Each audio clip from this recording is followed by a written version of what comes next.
Oh, what's going on, guys? Gun Skinny coming at you. As you can see, I have a bunch of knives on the deck here.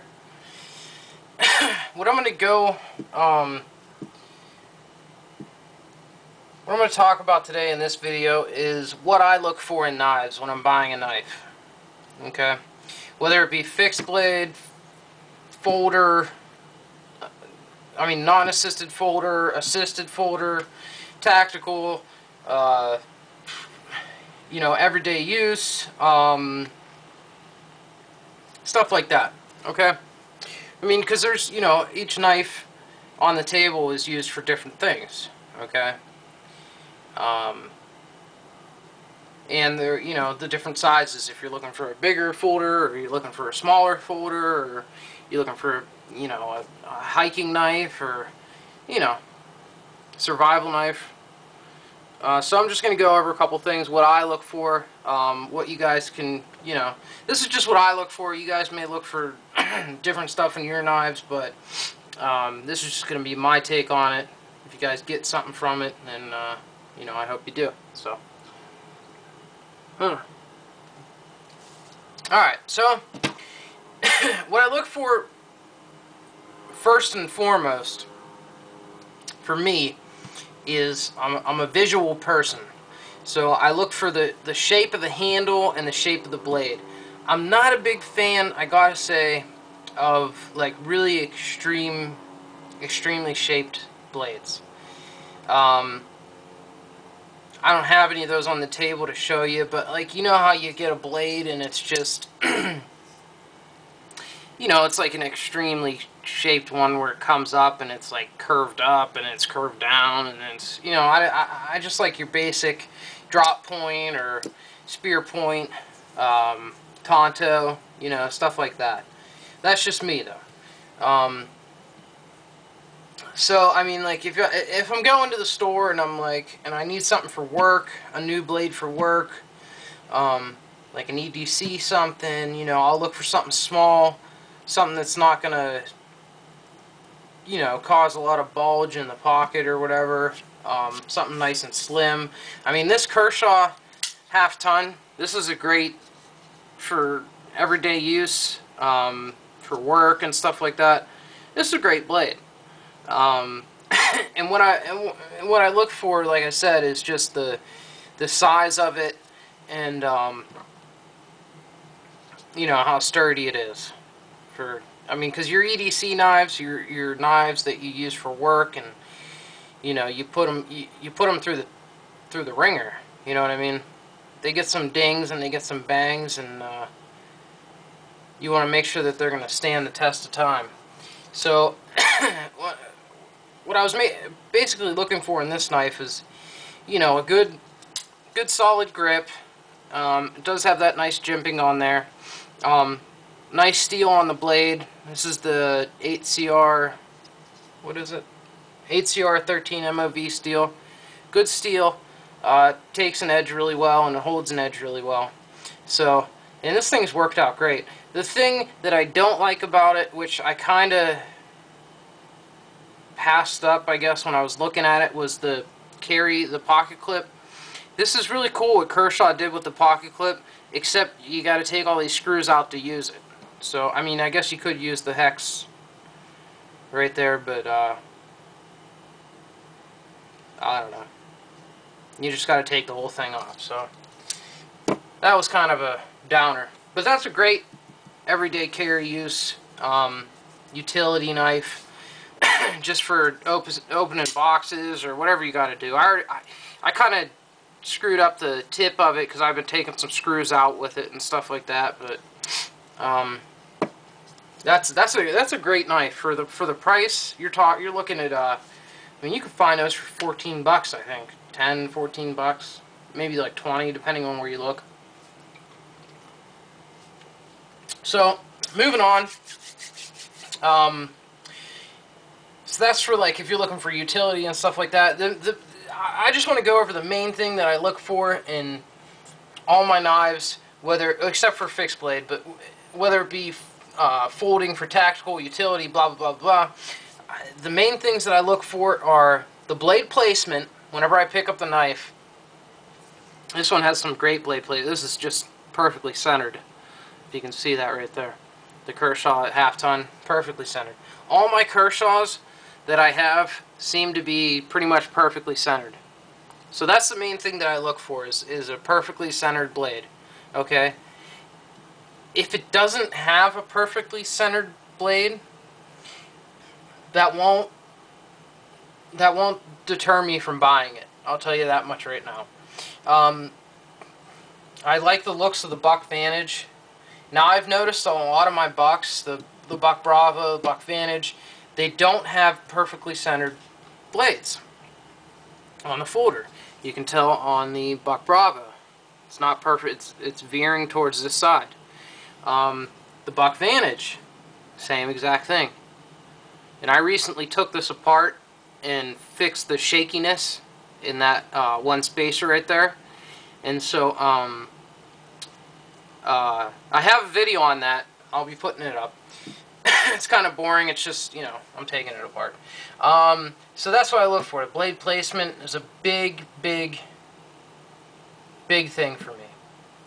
I like to see it centered. That's kind of like the looks for me. Well, I don't want to say it's big because I'll still get it if it's not, you know, completely centered. So blade placement, the other thing is, hold on one second. The other thing is that I look for is just the all-around shape of the handle on the knife. I don't. How can I say this? I don't like. I'm not really a big fan of like all metal handles, like on these three right here. The Smith & Wesson knife that I got, the main reason I got this knife is because of the price and because it's a Smith & Wesson knife, you know. Smith & Wesson doesn't have the greatest quality knife. I mean, well, I don't want to say that, but it's kind of, their knives aren't that great. There's some knives that are up there that are pretty good, but for the price of these knives, I mean, it's all right quality.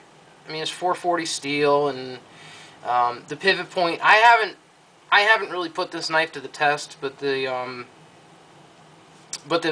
blade's still really sturdy in there.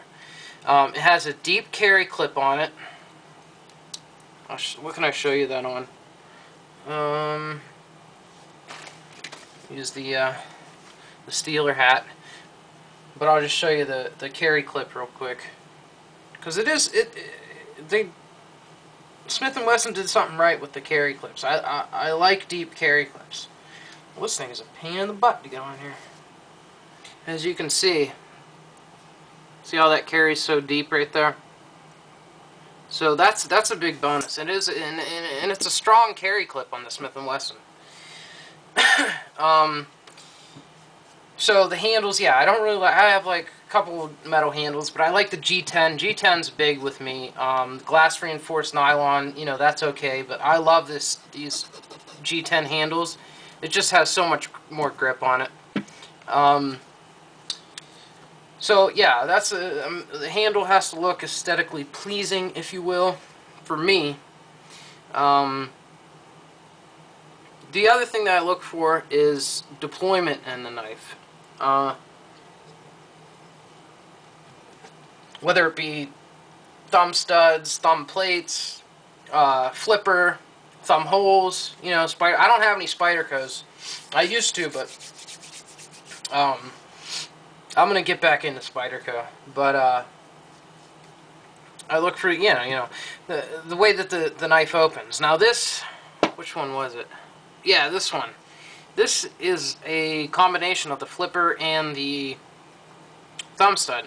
Now, however, it's not ambidextrous. It's just for right-handed use. I guess you could use it left-handed if you used your pointer finger to deploy it.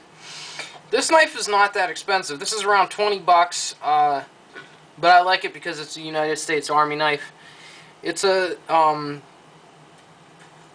it's a rescue knife. It has a seatbelt cutter, glass breaker. It's assisted opening, partially serrated, 440 stainless. It's made by Falcon. I've used this knife quite a bit, and it's not one of your... I used this knife for the disassembly video that I did, and it's not that great of a knife. It's really not. It's kind of like a novelty, but I've put it through its paces, and it's held up. It doesn't have a lot of blade play back and forth. It locks up real tight, and it doesn't have any brass washers or spacers or washers, whatever they're called. But I mean, it's held up, you know. And this was actually a present. I didn't really pick this out, but whenever I got it as a present, I'm like, this thing's pretty cool. You know, you got the kind of like shiny OD green U.S. Army, and it's a nice little badge on there. That U.S. Army, U.S. Army badge right there. So I like that knife. But yeah, the opening, you know, that's another thing that I look for. You know, I do like the flipping. I like the flipper. I like the way that opens like that. As far as buck, the thumb hole is a big no-go for me. I mean, I can do it. I can open it with the thumb hole, but it's too small. And if you guys have this, you know that this part right here is really jagged, and when you're opening it, it kind of gets stuck on your skin, on your thumb. But I guess that's why they have the flipper there. But I'm a really big fan. I'm a big fan of flippers. Ambidextrous thumb studs. You know, I do like that because I will open with my left or my right. The ways that the knives lock up too. That's another big thing for me. If you're looking at, let's just say, that's one should we pick? Let's just do the Kershaw nerve. This locks up. It's just your, not frame lock. What am I thinking? Phone's ringing. Hold on. Hold on, guys. Hello.